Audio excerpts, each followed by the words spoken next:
The following program was produced by an independent community producer. The opinions expressed do not necessarily reflect those of the ECAT staff or board of directors.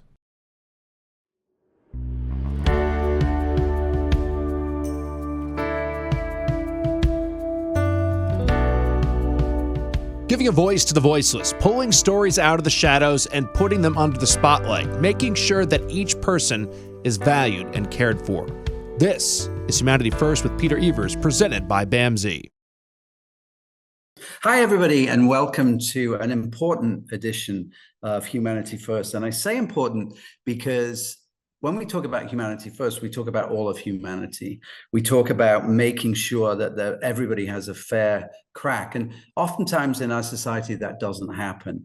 And we're going to be talking to Chase Garvey today. And Chase has been on the show before. He's our transgender health navigator here at BAMSI, and really sort of make sure that we're doing everything we can to ensure that people are getting the proper health care that they need and the proper opportunities, which is somewhat difficult in this day and age when there are so many pieces of legislation that are actually designed to legislate trans people out of existence, essentially. So we're going to talk about what it's like from the perspective as an individual has taken this journey, as Chase has, from when he was an athlete in school and joined and transitioned and then joined sports teams, to some of his work in advocacy, and really fighting against the sort of dog whistle that goes out from the right, which is around trans women in female sport. I think you'll be a little bit surprised to hear some of the statistics, because oftentimes the facts of the matter don't seem to be prevalent in a lot of the arguments and conversations we're having in our society, which is a major problem. But Chase will be back when we come back for the next section. We'll be right back. Hi, I'm Jamie. I'm an essential worker here at BAMSI, and I'm a nurse. Nurses are essential here at BAMSI because as nurses, we really have the opportunity to make an impact. We have very small ratios, so we have the opportunity to really learn everything about the person served and be able to give the best care. It really serves such a great purpose for me as being a nurse, and really why I came into nursing. Learn more about nursing opportunities at bamsijobs.org. Giving a voice to the voiceless, pulling stories out of the shadows and putting them under the spotlight, making sure that each person is valued and cared for. This is Humanity First with Peter Evers, presented by BAMSI. Well, welcome back, everybody, to Humanity First, and thanks for listening in. And as I said in the first section, we are very privileged to have Chase Garvey with us. And Chase, for those people who have been listening to the podcast before, has been on the show, I think, a couple of times, maybe once. Chase, how are you doing? I'm doing well, thank you. I'm happy to be back. Thanks for having me again. I was on last June, so still doing well, and the program's grown exponentially since we last talked. Right, and we can get into that a little bit. And just for people's memory, Chase is our transgender health navigator at the T-Core program. And also, there are so many facets to you, Chase, and a lot of the work that you've been doing around transgender issues and the politics, as we were talking about before, and how sometimes the narrative can be hijacked by certain politicians, certain political ends. You know, I was thinking about it today when we were talking. And the issue of immigration is very similar to this. You know, we get the right begins to talk about immigration and they highlight people who commit crimes when we know that the vast majority, and in fact, the crime occurs in lesser percentage of the immigration population than the population as a whole. That is a fact, right? But it means nothing when you're trying to push an agenda. And I think there's a lot of that kind of stuff going on in our transgender conversations that we have. But first, Chase, remind us a little bit about T-Core and the foundation as well that you're working with. Sure. So as Peter mentioned, I'm the Trans Health Navigator over at BAMSI's T-Core program. As of right now, we are the only sort of program that exists on the South Shore of Massachusetts that offers direct support for the transgender community. Through this last year, we've been able to kind of expand our services from what we offered before. So now we work with mental health referrals, physical health referrals, support group referrals. We work with a lot of organizations on creating community spaces for the trans community. And I think one of the biggest accomplishments that we've been able to kind of launch this last year was the T-Core Emergency Fund, which is also the only fund available in the South Shore that will directly benefit the trans community and help pay for things like name changes, gender changes, doctor's appointments, transportation, sort of a lot of intersecting needs that disproportionately affect the trans community, especially the trans community around Brockton. And that's been, I think, one of our highlights of the whole year.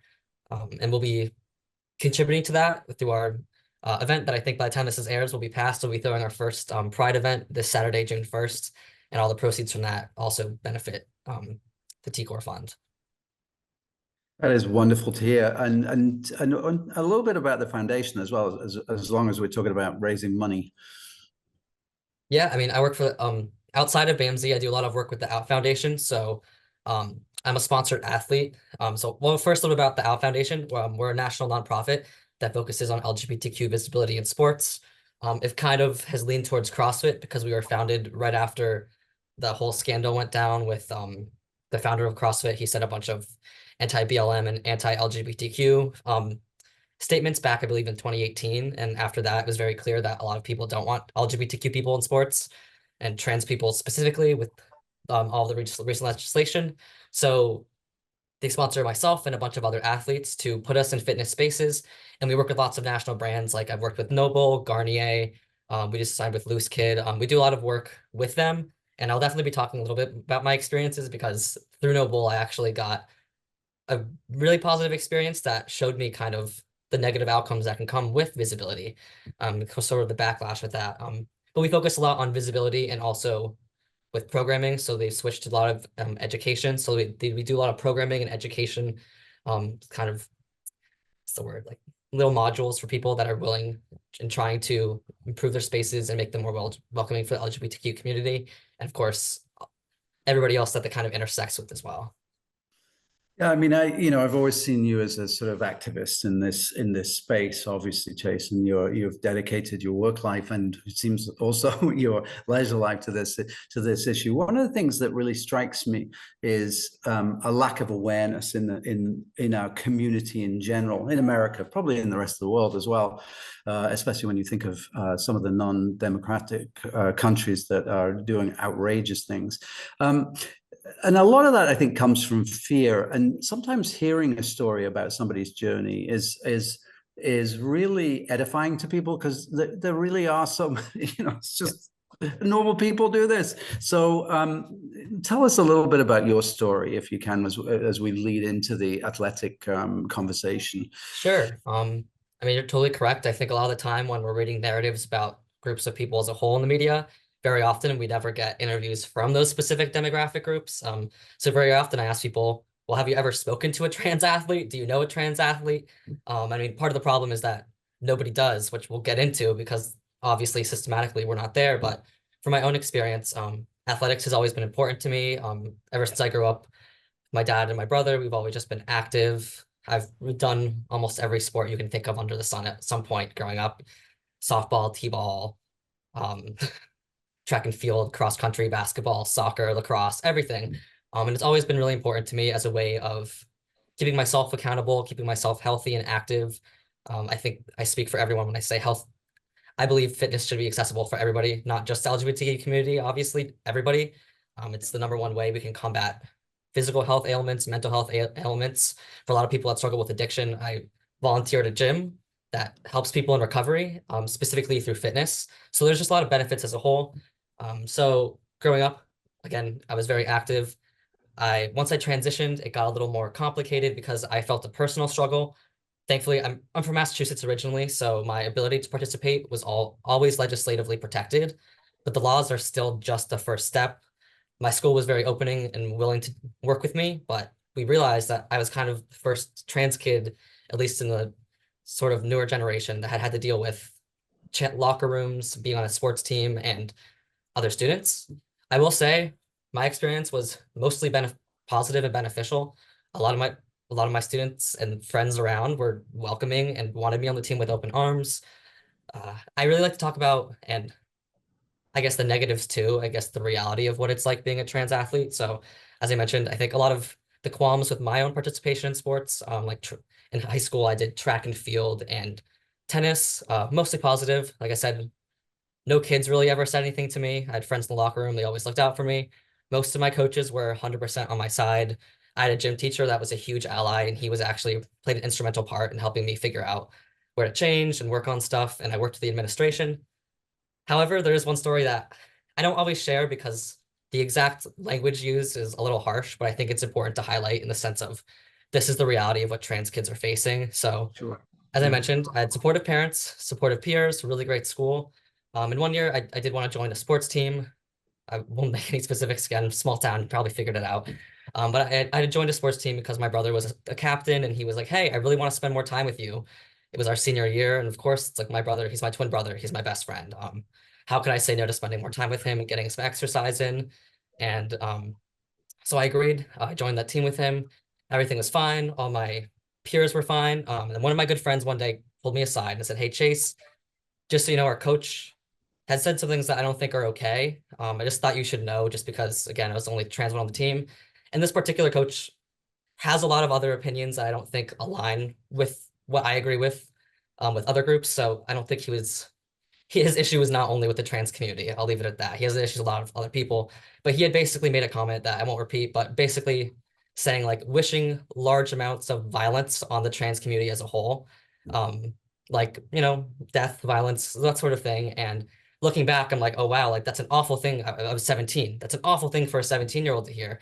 I was just trying to play, you know, sports with my brother on his team, who's the captain. Like I said, I had so many friends on that team. I was in the same gym class as half of them.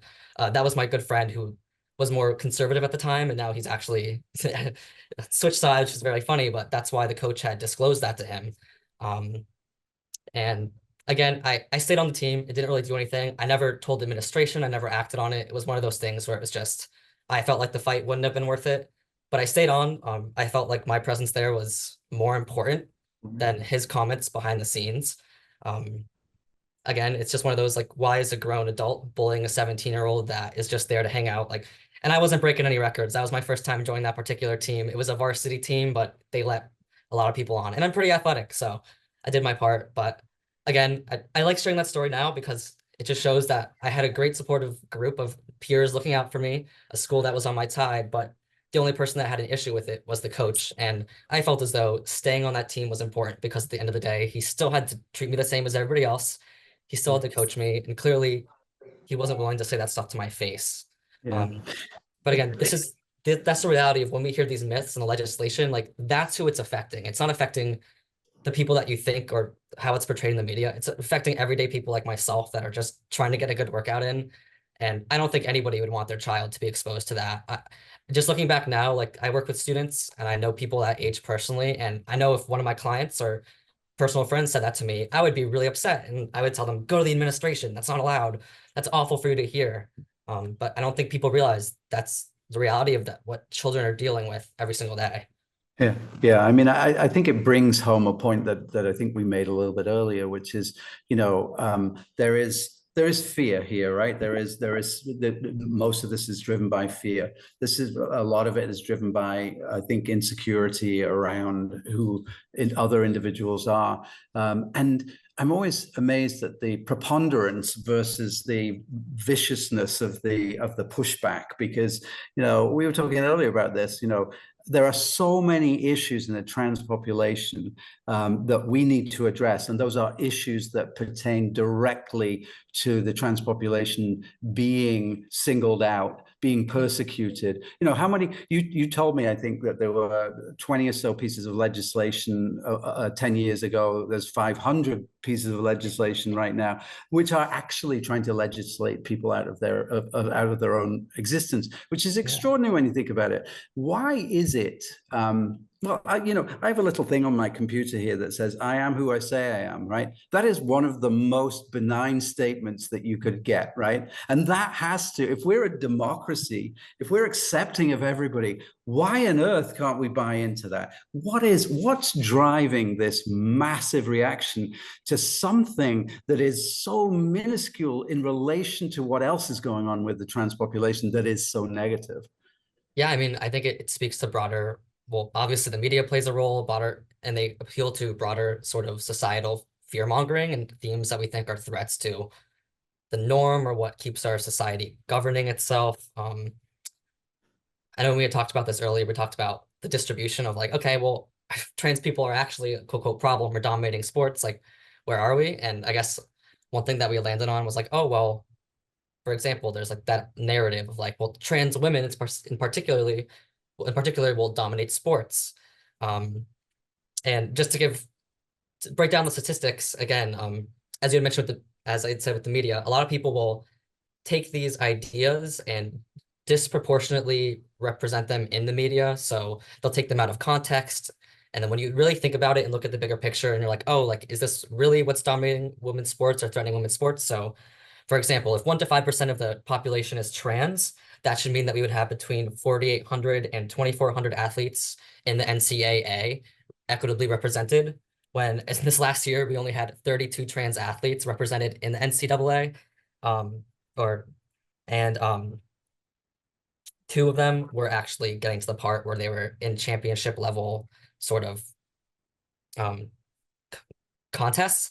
So when you look at it and look at the bigger picture, it's like, okay, these people are a threat to women's sports. Are they really? We don't exist. And a big part of why we don't exist is because of this legislation.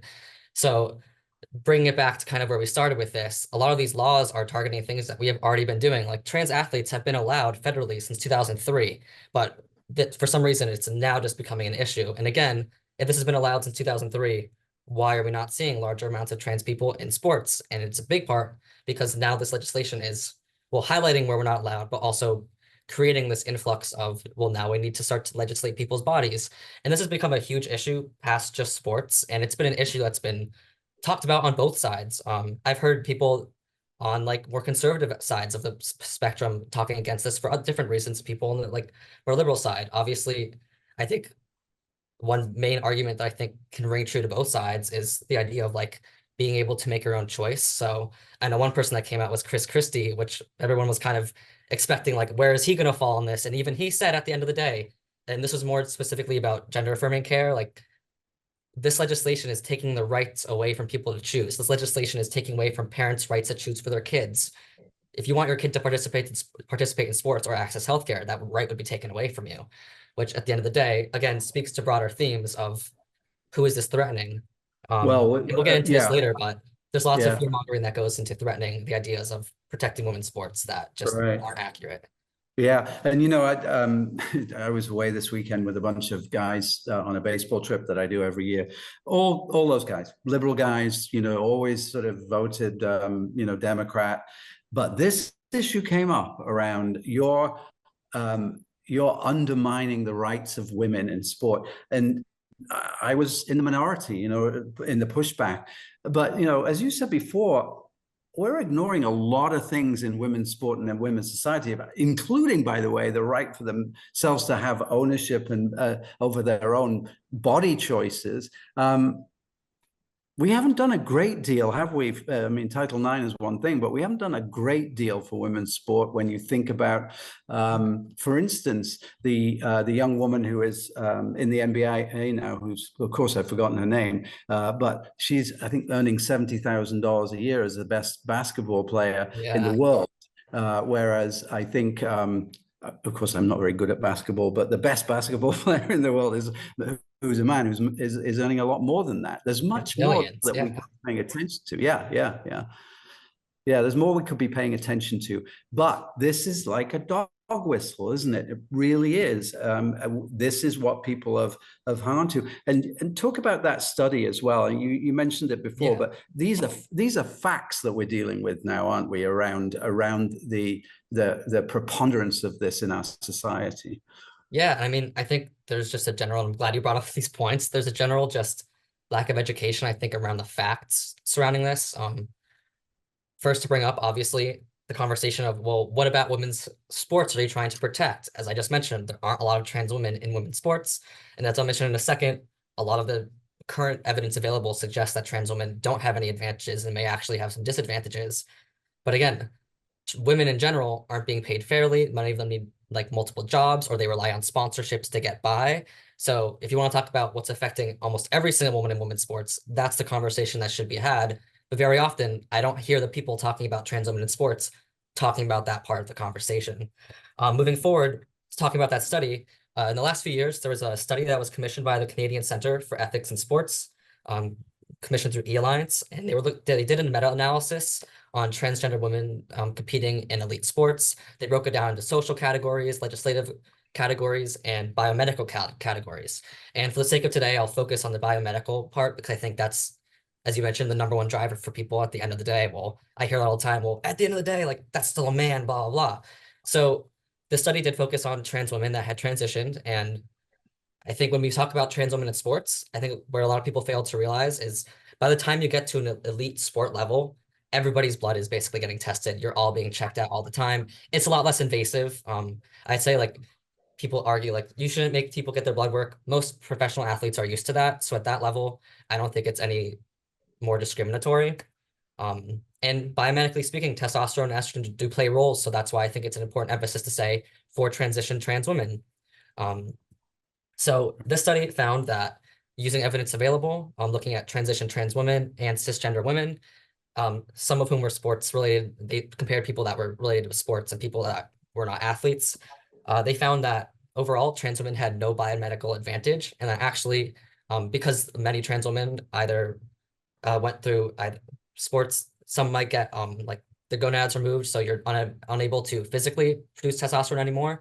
And a lot of other trans women are on puberty blockers that suppress testosterone and estrogen. And both of these actually play a large role in not only suppressing those past about equal or lower than a cisgender woman. A lot of those testosterone also plays a large role in creating lean body mass, as does estrogen. So when you suppress those things, you're taking away people's ability to create lean body mass, which as an athlete, that's kind of like my achievable goal. You focus a lot on your body and, well, how much mass can I gain without, upping my body fat percent, gain enough muscle without, it's very technical. So basically that's a huge disadvantage if someone can't up with their lean body mass. So when we talk about are trans women really a threat, this physical evidence says no. And I mean, a lot of the time we look at gender as a binary way of classifying people's gender, but even looking at it medically speaking, it's more of a bimodal model, which means that it's not one side or the other, where all of our chromosomes and hormones and everything chooses to express themselves are all over the place. And this goes kind of hand in hand with like people being intersex. People aren't born just male or female. Our body's endocrine systems are so complex.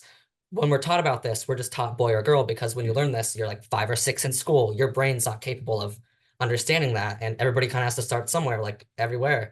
So what happens is people learn about gender from this sort of like binary perspective, internalize that. And then here we are when you're older, like you 40, 50 years old, and you're talking about something that's bimodal from a more binary sense, but that's just because that's how we're taught. And this becomes more problematic, not only for trans women, but you see people like Caster Semenya, who is a runner, I believe, and she was a cisgender woman who was a Black cisgender woman, which, let's be real, that played a large role in why she was chastised. But she had elevated testosterone levels for a cis woman, but they forced her to suppress that, which now brings into the fact of like, okay, well, what's acceptable for women, XYZ, but also, why is that an issue? To me, as an athlete, sports, if you have a natural advantage like that, you're just an amazing athlete, and it's celebrated by, and every other group, you look at like Michael Phelps, who's hypermobile and double jointed, that's celebrated for him.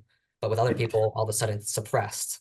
Yeah, it truly, I mean, that is such a great example of that. And Chase, of course, we're running out of time as usual. And but I just think my last question to you is, when you think about same-sex marriage, right, and the Defense of Marriage Act and all of that played out 20 years ago.